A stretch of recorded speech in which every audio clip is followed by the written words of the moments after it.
এই ব্যবসায়।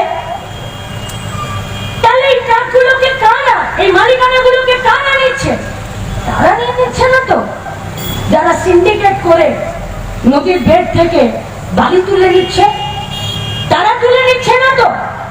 যারা নদীর পাড়ে দাঁড়িয়ে জেসিবি লাগিয়ে আইনকে বুড়ো আঙুল দেখিয়ে পুলিশের সামনে বালি তুলে নিয়ে ওভারলোডেড গাড়ি কাঁটাতে ওজন করিয়ে পুলিশের সামনে নাকের ডগা দিয়ে কাগজপত্র বেআইনি থাকা সমেত বের করে নিচ্ছে, সেই সমস্ত বালি সিন্ডিকেটের মালিকরা এই ট্রাকগুলোকে তাদের মালিকানা নিয়ে নিচ্ছে না তো। যদি মালিকানার হাত বদল হচ্ছে, তাহলে যিনি গাড়ির ড্রাইভার ছিলেন, যিনি খালাসে ছিলেন, যিনি ট্রাকগুলোকে সারাচ্ছেন, তাদের অবস্থা কোথায়? কে ভালো আছে? কে? दुर्नीति गोटा राज्यटा डूबे আছে। हम लोगों का जो राजनीति है, वो राजनीति हम लोगों को सिखाता है कि देखो, पैसा, कैपिटल, पूंजी जब छोटा रहता है तो उसको बड़ा होने का दिल उसको करता है। वो कैसे बड़ा होता है? वो पूंजी শুধুমাত্র নিজের লাভ দেখে, লাভ আর কিচ্ছু দেখে না। ও পুঁজি যখন আরো একটু বড় হয়, তখন চন্দ্রকোনা রোড আর শালবনির মধ্যে কোনো সীমারেখা সে দেখতে পায় না। এই পুঁজিটা যখন নিজের মুনাফা, নিজের লাভ সেটা যখন আরো বাড়াতে পারে, তখন সেটা মেদিনীপুর কেন, পশ্চিমবঙ্গ, উড়িষ্যা, ঝাড়খণ্ড, বিহার, নেপাল, এই রাজ্যের যে সীমারেখা আছে সেই সীমারেখাটাকে সে আর কিছু মনে করে না। পুঁজি যখন আরো বড় হয়, সে যখন শুধু তার মুনাফাটা দেখে, তখন সে দেশেরও আর গণ্ডিটা মানে না। এই দেশের পুঁজি অন্য দেশে গিয়ে ব্যবসা করে, অন্য দেশের পুঁজি এই দেশে এসে ব্যবসা করে। পুঁজি যখন আরো বড় হয়, তখন সে আইন কানুনকেও তোয়াক্কা করে না। সব আইন কানুনকে বুড়ো আঙুল দেখিয়ে সে একটা বেআইনি গোটা চক্রকে নিজের পকেটে পুরতে চায়। এই পুঁজি যখন আরো বড় হয়, तब वो देश में, राज्य में जो सरकार होगा, उस सरकार भी कौन होगा, उसका भी नियंत्रण, उसका भी रिमोट कंट्रोल अपने हाथ में रखना चाहता है।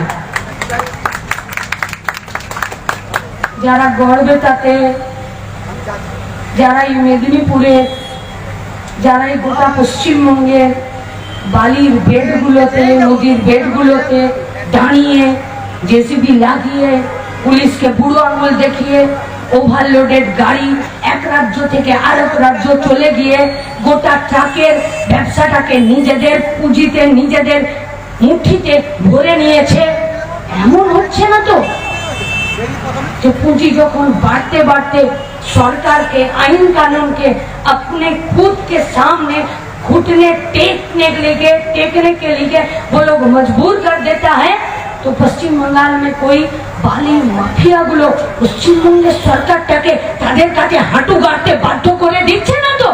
তাই পশ্চিমবঙ্গের সরকার আর্জি করে ডাক্তারের তার খুনিদেরকে তার দর্শকদেরকে ধরতে পারছে না, এমন নয় তো। নইলে আর্জি করে প্রিন্সিপাল আর্জি করে হসপিটালের ওষুধপত্র বেচে নিয়ে পয়সা কামায়, নইলে আর্জি করে প্রিন্সিপাল আর্জি করে আবর্জনা বিক্রি করে পয়সা কামায়, নইলে আর্জি করে প্রিন্সিপাল মর্গে ডেড বডি বেচে দিয়ে পয়সা কামায়, নইলে আর্জি করে প্রিন্সিপাল সেখানকার মৃতদেহের অঙ্গ প্রত্যঙ্গ পর্যন্ত বিক্রি করে দিয়ে সেখানে পয়সা কামায়। সরকার কিচ্ছু জানে না।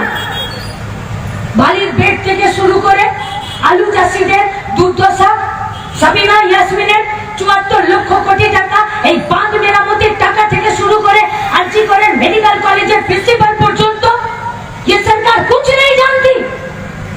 আপনারা এটা বিশ্বাস করেন? যদি জানে তাহলে প্রতিকার কেন নেই? যদি জানে তাহলে পশ্চিমবঙ্গে কারখানা কেন নেই? যদি জানে তাহলে কেন পার্থরা চাকরি বিক্রি করে বান্ধবীদেরকে নিয়ে জেলে আছে? যদি জানে তাহলে জ্যোতিপ্রিয়রা আমাদের রেশনের চাল বিক্রি করে টাকা কামিয়ে কেন জেলে আছে? যদি জানে তাহলে কেন এই পশ্চিমবঙ্গে গরিব মানুষদের পক্ষে এই পশ্চিমবঙ্গ সরকারের, এই ভারতবর্ষের সরকারের এক বিন্দু চোখের লজ্জা শরম নেই এদের?